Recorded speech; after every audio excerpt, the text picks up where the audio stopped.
Rosa, we will never not be friends. Thanks, man. Get your hand off me. Yep, forgot the Rosa rule. 4 moments from Brooklyn Nine-Nine prove that Jake Peralta and Rosa Diaz share the greatest platonic friendship in sitcom history. Not the greatest male-female friendship, not the greatest workplace friendship, the greatest friendship, full stop. 153 episodes across 8 seasons, and Brooklyn Nine-Nine built one of the most emotionally honest relationships on television without ever making it a romance. On one side, you have a goofy man-child detective who cracks jokes when he's terrified, and on the other, a leather jacket-wearing badass who once called him her closest friend in the world, specifically because they never talk about their feelings. And that's exactly why every moment on this list lands the way it does. Rosa Diaz does not open up to people, which means the moments she chooses to open up to Jake Peralta carry weight that nothing else on this show can match. Let's get into it. Season 3 pairs Jake and Rosa on a diamond theft case with 2 Swedish Interpol detectives who function as their exact mirror image, except these two share everything about their personal lives. They finish each other's sentences, they hug constantly, and by every standard measurement, they appear to be closer partners than Jake and Rosa have ever been. That comparison sends Jake into a quiet spiral, because he realizes he doesn't even know his best friend's boyfriend's name. When he finally brings it up, Rosa's response becomes one of the most perfectly in-character lines of the entire series. Her exact words are, "You know what I like about our relationship, Jake?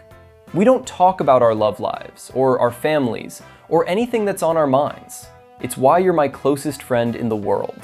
On the surface, that sounds like Rosa shutting him out. Listen to those last 8 words again though. My closest friend in the world. Rosa Diaz, the same woman who once threatened to kill a colleague for discovering she liked a Diane Keaton movie, just told Jake Peralta he occupies the single most important spot in her life. What makes the episode land even harder is what happens next. Before the credits roll, Rosa tells Jake her boyfriend's name, and even recommends a gift for Jake and Amy's anniversary, opening the door just a crack. That's how their friendship operates. Not through big dramatic gestures, but through small, deliberate choices to let someone a little closer. And those choices are about to get much, much bigger. Where the Swedes showed what Rosa means to Jake through words, Show Me Going shows what she means to him through pure, uncontrollable panic. An active shooter situation erupts in Brooklyn Heights, and Rosa radios in with Diaz 3118, show me going, before heading straight toward the danger. Every other member of the squad receives orders to stay at the precinct, and for the full runtime of this episode, Jake comes completely unglued. Sneaking out, hunting for workarounds, forcing Captain Holt to physically redirect his energy just to stop him from doing something reckless. None of this plays for laughs. What the audience watches instead is Jake Peralta confronting the very real possibility that the person he cares about most might not walk back through those doors. The power of this episode lives entirely in the helplessness. Jake solves problems for a living. He runs toward danger for a living. And the one time Rosa needs him most, the only option available to him is waiting. Waiting is the single hardest thing Jake Peralta has ever had to do. When Rosa finally returns to the precinct, Jake reaches her first and wraps her in a hug with no jokes attached, no deflection, nothing except relief. That one hug communicates everything about what comes next on this list. Midway through season 4, both Jake and Rosa get recruited to a task force run by Lieutenant Melanie Hawkins. Jake had actually won the spot first and then passed it to Rosa because she'd always wanted to work for a strong, powerful woman. And Hawkins ended up taking both of them. That decision looked generous at the time, which makes what happened next even worse, because Hawkins turned out to be a dirty cop. Together, Jake and Rosa go undercover to bring her down through a staged bank robbery, and the whole operation backfires when Hawkins flips the frame onto them. The season 4 finale, Crime and Punishment, ends with a guilty verdict for both on bank robbery charges carrying up to 15 years in prison. Here's where this stops being a plot device and becomes a friendship story. Rosa has an escape route. She could flee the country with her boyfriend Pimento and disappear. Taking that exit would be the rational move. She stays and faces the conviction instead, the same way Jake does. Separate prisons follow. Jake locked up in a South Carolina supermax, and Rosa in a Connecticut women's facility, where they each spend roughly 6 to 7 months behind bars before the squad uncovers evidence to free them. Their reunion with the team in The Big House Part 2 carries something heavier than relief. 2 people survived the worst thing that ever happened to either of them, and they survived it together even while they were apart.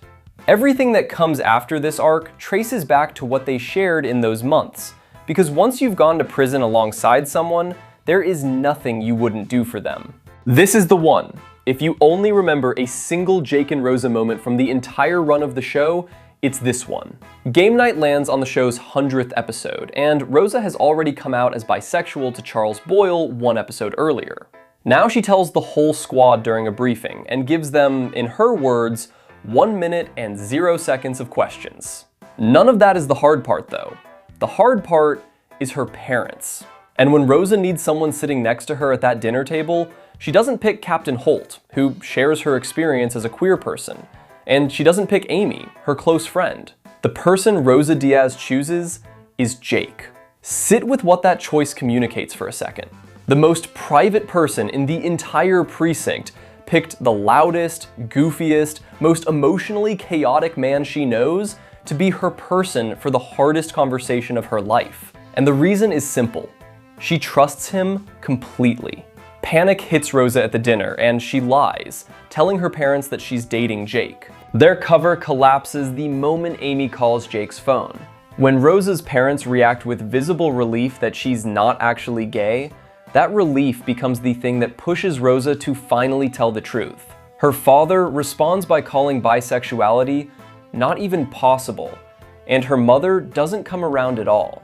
Before that dinner, Jake had rehearsed a speech on Rosa's behalf that stands as one of the best written moments in the entire series. His version goes, "Mom, Dad, I'm bisexual, but I'm still your daughter. I'm still the same person that I've always been, and who I love will never change that." He disappears so deeply into the role that he asks Rosa whether he should become an actor, and she tells him absolutely not. And this is the moment that breaks me every time I revisit it. The following day, Rosa's father informs her that their family game nights will need to be suspended. That same night, a knock comes at Rosa's apartment door, and she opens it to find Jake standing there with the entire squad behind him. 3 words come out of his mouth: family game night. Across all 153 episodes, the show never once floated a romantic angle between them. Not a single time. What Jake and Rosa share turned out to be rarer than any love story Brooklyn Nine-Nine could have written. The toughest woman in the room and the goofiest man in the room looked at each other and said, "You're my person. No conditions, no expectations. Just trust." 8 seasons gave Brooklyn Nine-Nine enough time to collect Golden Globes, GLAAD Awards, legendary heist episodes, cold opens people still quote years later, and one of the strongest ensemble casts comedy has ever seen. All of that matters, but if you asked me what the show accomplished better than anything else, the answer would always be the same. Brooklyn Nine-Nine proved that a friendship between 2 completely different people can be the most important relationship on the screen. If watching this made you want to go back and rewatch any of these episodes, drop a comment and tell me which one pulled you in.